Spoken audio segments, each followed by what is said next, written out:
Chegamos aos 50% da nossa leitura de Por Quem os Sinos Dobram. E agora só falta um mês para nós terminarmos essa jornada. E nesta semana os diálogos foram muito interessantes porque eles acabaram apresentando mais do que simplesmente aparenta.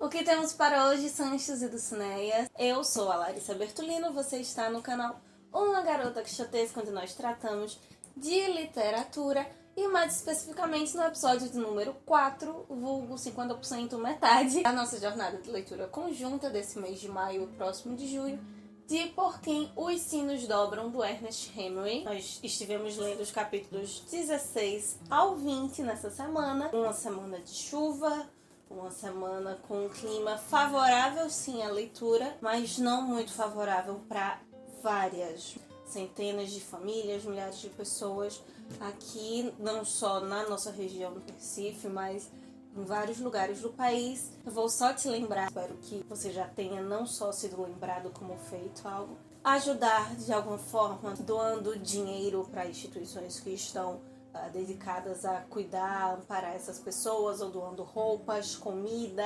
água, cobertores, buscando saber as diferentes formas que você pode auxiliar as pessoas que estão desabrigadas ou que perderam mantimentos, roupas, inclusive pessoas nessas chuvas. Essa semana nós lemos os capítulos 16 ao 20 e quando eu terminei o capítulo 18, veio uma pergunta mais forte, que é uma pergunta que a gente precisa fazer sempre a cada leitura, mas que no final do capítulo 18 ela veio galopante, assim, bem mais forte. Por que o Hemingway escolheu esta forma para apresentar a sua história, né? O seu enredo? Não só a forma romance, mas esse seu modo de escrever, porque o jeito, a forma como o Hemingway escreve é diferente de outros autores. Até falei um pouquinho rapidamente no vídeo de apresentação que o Hemingway ele tem uma clareza, se destacou por essa clareza no seu texto. Ele tem um discurso lírico super fácil, super agradável de se ler, bem claro e sintético. Só que a questão está exatamente aí nesse sintético, que foi o ponto talvez que mais ficou ali na minha mente durante a leitura dessa semana. Ele é um sintético na forma, na estrutura textual, mas que explicita o pensamento, quase como mini-contos, né? Quase como recortes. Nós temos os diálogos, depois o pensamento do autor, depois um encontro com outro personagem. É um romance, não é tão episódico quanto a novela, mas é como se fossem sendo escritos pequeninos contos ali. Tanto nesses flashbacks, por exemplo, pra gente entender um pouco da história de cada personagem, vão sendo entregues só aos pouquinhos. Mas especialmente nos diálogos entre a Maria e o Jordan nessa semana, tinha algo que me chamava a atenção nessa forma de revelar o não dito, de apresentar não só fatos ou pontos do enredo, mas sentimentos, percepções dos personagens sem que eles expressem. Se tratando de forma escrita, não é qualquer um que possa fazer isso, sendo bem sucedido. Nas minhas pesquisas eu achei um comentário do professor Daniel Puglia, professor do Departamento de Letras Modernas lá da USP, e ele usa uma metáfora muito interessante para explicar a escrita do Hemingway, que tem tudo a ver com o meu questionamento e super se encaixou nesses diálogos do Jordan com a Maria, que é como se fosse um iceberg.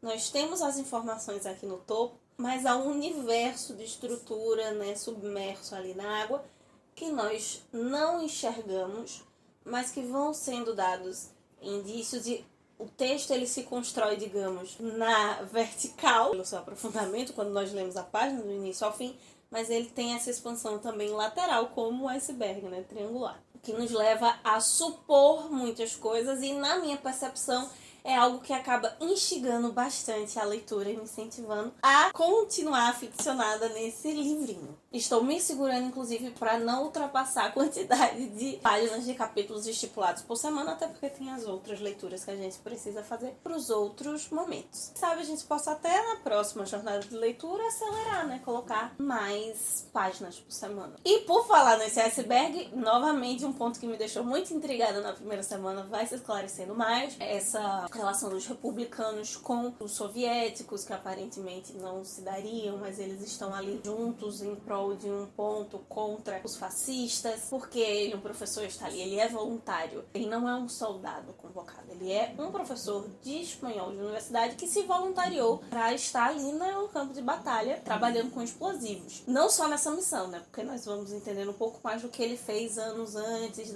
de chegar ali naquela região. Ele tinha ficado em Extremadura, Madrid, alguns outros pontos da Espanha. Talvez uma das coisas que facilitem é que muitas vezes, até hoje, infelizmente, nós estamos num cenário político tão polarizado, né, naquela época também era, que nós queremos muitas vezes, talvez por ser literatura, que tudo aqui politicamente seja explicado preto no branco. E não é assim. Tem uma outra figura que o Hemingway vai utilizar aqui, são os ciganos, né, na figura do Rafael. Há, sim, traços de preconceito, né, vistos de forma inferior e com receio por alguns personagens. Mas uma dessas desconfianças é o fato de eles serem aparentemente colaboracionistas com os republicanos. Só que eles não eram monarquistas, eles não concordavam 100% com as ideias, ou simplesmente por se tratar de uma comunidade, né, de uma etnia também, de certa forma, porque os ciganos são um grupo étnico, que possuem uma organização de mundo, uma visão particular e que não se encaixa perfeitamente com essa visão ocidental linda, maravilhosa, perfeita que os rebeldes têm ali, faz com que eles sejam vistos de modo não tão confiável. Só porque o meu coleguinha não pensa igual a mim, ele não poderia lutar pela liberdade como eu. Interessante a relação da escalonando, assim, como cada personagem enxerga o Rafael ou os ciganos de modo geral. Acredito que o livro vai explicar depois, mas ficou muito latejando na minha cabeça também essa semana. O Jordan já falou sobre o pai, o avô, sobre ideias republicanas, tá? Mas acho que tem alguma outra coisa aí pra ter motivado ele a se voluntariar. O que foi que fez o Jordan se voluntariar? Pablo é uma raposa. Ele não tava tão bêbado assim. Eu confesso que eu prefiro as cenas onde ele não está. Toda vez que ele aparece já vai me dando uma certa angústia, assim, uma ansiedade. Meu Deus, esse homem vai fazer alguma coisa. Até o impacto dos aviões passando por cima me assustando é menor do que a figura do Pablo. Sempre essa ideia, né? Ele vai fazer alguma coisa. E a cena que ele volta pra caverna depois daquela conversa,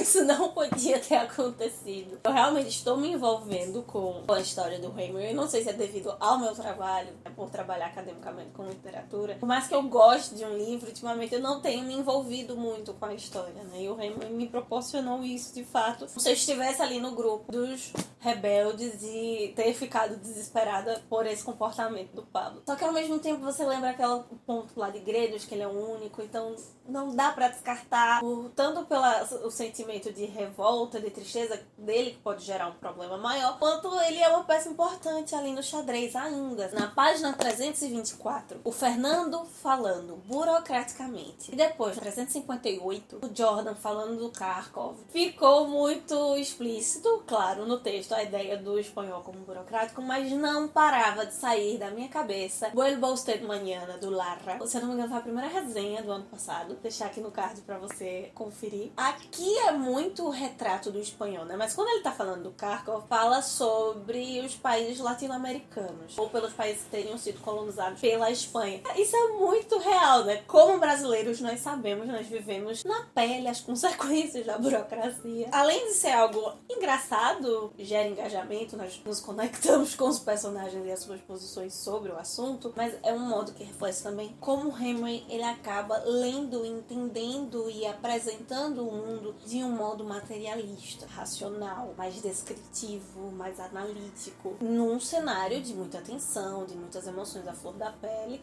mas tal como o Jordan, né, ainda muito uma perspectiva que inclusive é diferente aqui na literatura, o que está mudando nas artes naquele período, né? Nesse período do modernismo, da geração perdida, e até um pouco de contraponto, uma busca por esse equilíbrio dessa racionalidade ali do Jordan. Não compre muito bem esse relacionamento dele com a Maria. O Anselmo, inclusive, é um personagem que lembra muito o meu pai. Não consigo imaginar o Anselmo sem ser o meu pai. mas assim, a imagem, a parte física é ser o Cesário Bertolini. Mas o interessante é que dentro de toda essa racionalidade, Pilar também é uma mulher muito pragmática. O Anselmo, ele Pierrot, de respeito, de ser o mais velho, de ser, mas ele tem uma elevação de ideais, ele é mais romântico. Quando ele fala, né, sobre a perspectiva de matar as pessoas lá, eu acho que foi na primeira ou foi na segunda semana, mas ele é mais sensato. Eu senti falta um pouquinho mais da presença do Anselmo essa semana. Espero que nos próximos capítulos ele tenha um pouquinho mais de voz de protagonismo. Relacionando esse ponto da racionalidade emocional e do sentimento espanhol, né, de como se enxerga o espanhol, tem um momento que o Roberto vai dizer que nós passaram 2 dias e ele tá refletindo sobre toda a situação e tá gerando angústia. Tudo que ele constrói, tudo que ele desenvolve, sabendo que o Hemingway esteve presente durante os conflitos da Guerra Civil, eu não pesquisei mais a fundo, não sei se ele teria lido Miguel de Unamuno, né? O Unamuno morre em 36, no ano que começou a guerra. Ele trata muito sobre conceitos relacionados à angústia, né? Todo esse sentimento, tudo isso que o Jordan passou nessa semana, me fez lembrar alguns conceitos do Unamuno. Claro, 2 semanas só que ele tá ali com esse pessoal, mas ele já tá há anos ali na guerra. Mas foram angústias muito pontuais em relação a Maria, a personagem que ele conheceu ali há 2 dias. E o Unamuno, quando ele vai tratar do conceito de angústia, um filósofo existencialista, vai dizer que uma vida sem conflito é uma vida simplória, sem vitalidade, né? Ele até é vitalista nesse sentido. O que impulsiona, o que propulsiona a vida é o conflito, são as angústias. Não à toa, as suas obras, os seus romances de personagem precisa resolver um conflito para que o romanciante são extremamente angustiantes, tem conflitos muito existenciais. Todo o pensamento do Unamuno encaixa bastante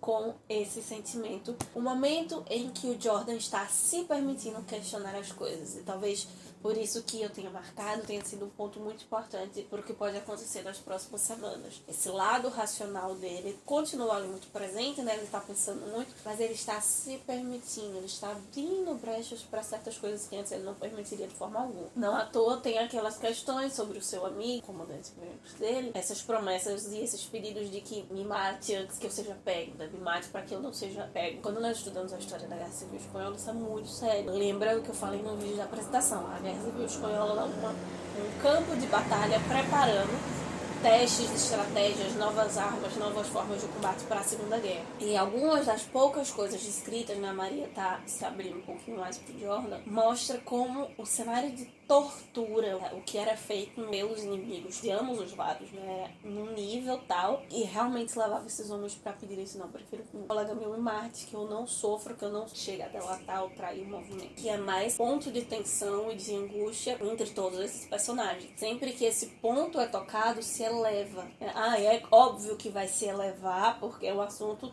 ok, é um assunto complicado, pesado, mas a forma, novamente, né, o modo como o Hemingway coloca isso no papel, as alterações rápidas de vozes, o tom que vai se elevando, assim, acaba demonstrando isso também na forma do texto, não apenas no conteúdo. Isso até vai ficar um pouquinho mais claro, porque o Jordan vai lembrar Gaylord, que é uma espécie de bar, restaurante, que ele estava ali visitando quando ocorre a Revolução de 1934. O livro ele não explica muito, mas para quem estuda esse período, como é a Revolução de 34 na Espanha, foi um momento que tinha a direita católica, PSOE, que está no poder, grupos trabalhistas de esquerda tentam fazer uma greve ali, essa greve ela é sublevada pelo governo. Ele vai lembrar exatamente de um acidente, uma cena de um economista que sofre um acidente de carro e o seu motorista morre nesse cenário caótico de revolução em Madrid. Quando você pensa que ele vai falar sobre aquele homem, sobre o seu sentimento, o que aquilo estava provocando, ele joga que todas essas siglas, usa todas essas siglas para a revolução dos partidos e tal, e faz um anagrama dessas siglas com doenças, todas elas como doenças virais, traz uma nova baila à discussão, como sendo coisas evitáveis, males da sociedade que poderiam ter sido controlados. Naquela época já existia vacina. Até então parecia que o grande fantasma do Robert Jordan é a morte do Kharkov, mas parece que não é tão simples assim. Claro, na guerra nunca vai ser tão simples,